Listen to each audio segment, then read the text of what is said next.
The woman who created Mother's Day spent the rest of her life trying to destroy it. She died in a sanitarium, broke, alone, and disgusted by the holiday she founded. This is the strangest origin story in American history. To understand the holiday, and the woman who came to hate it, you have to start with her mother. Her name was Anna Reeves Jarvis. In 1858, in the hills of West Virginia, Anne organized what became known as the Mother's Day Work Clubs. These weren't social gatherings. They were public health movements.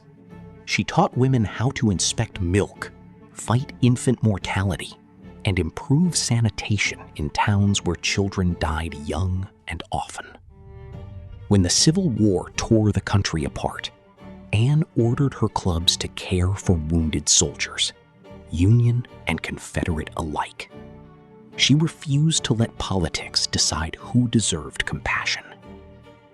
After the war, she organized Mother's Friendship Day gatherings to bring divided communities back together. She had a daughter who watched all of this, a girl named Anna. And Anna would never forget. Anna Reeves Jarvis died on May 9th, 1905. Her daughter Anna was 41 years old. She had never married. She had no children. And in that moment, she made a vow. She would create a national day to honor mothers, but not mothers in general. Each family, each mother, each child. One personal act of remembrance. That's why she insisted on the singular possessive, Mother's Day, not Mother's Day.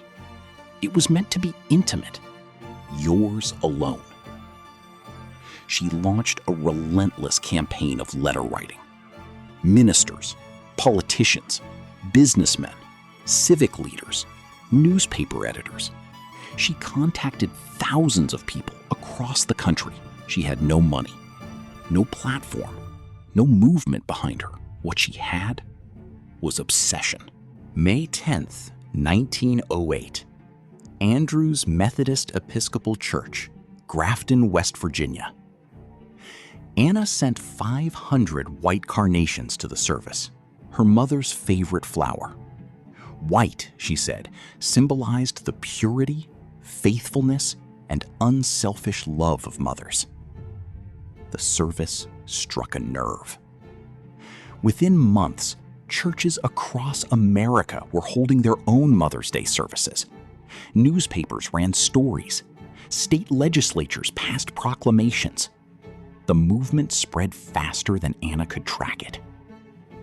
In 1914, President Woodrow Wilson signed a proclamation establishing Mother's Day as a national holiday, the second Sunday of May every year.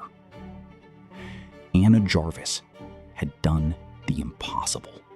She had turned her grief into law. The triumph lasted barely 2 years. By 1916, florists had figured out something Anna hadn't.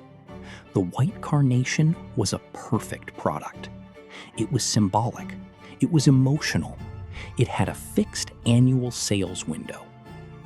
Florist associations launched massive marketing campaigns. Greeting card companies, including a small startup called Hallmark, began mass producing Mother's Day cards. Candy makers, restaurants, and department stores all moved in. She filed lawsuit after lawsuit. She trademarked phrases. She demanded the U.S. Postal Service withdraw a Mother's Day stamp because it featured carnations alongside the words Mother's Day, which she considered commercial exploitation. She even attacked the American War Mothers, a charity selling carnations to fund veteran services. Her stance? Even charity was corruption if it monetized her holiday. The public stopped listening. She had become the woman screaming at flowers. By the 1940s, Anna Jarvis was nearly destitute. Anna watched it happen in real time, and she was horrified. To her, a printed card wasn't love, it was laziness. She said it out loud. The woman who created Mother's Day had just become its first and loudest enemy. What followed was 20 years of open warfare. Anna organized boycotts. She filed lawsuits. She crashed florist conventions and demanded they stop using the carnation. She publicly denounced Hallmark, the candy companies, the restaurants. She had spent her entire inheritance fighting the holiday she created. She lived in poverty in Westchester, Pennsylvania, surrounded by boxes of legal documents from battles she had already lost. In 1943, friends and acquaintances quietly committed her to the Marshall Square Sanitarium. The bills were paid, ironically, by anonymous donations from the floral and greeting card industries. The companies she had spent her life fighting were the only reason she had a roof over her head. She died there on November 24th, 1948, 84 years old. Never married, no children. Almost no possessions. The woman who gave America Mother's Day was buried with almost nothing to her name. So where is Mother's Day today, in 2026? Americans will spend a record $38 billion this year, the highest in history. The average shopper will drop $284.25 on gifts and outings. $7.5 billion on jewelry. $6.4 billion on special outings and brunches. $4.4 billion on electronics. $3.2 billion on flowers, including over 20 million stems sold by 1-800-Flowers alone. $1.3 billion on the very greeting cards Anna Jarvis called a poor excuse for laziness. 84% of American adults will participate.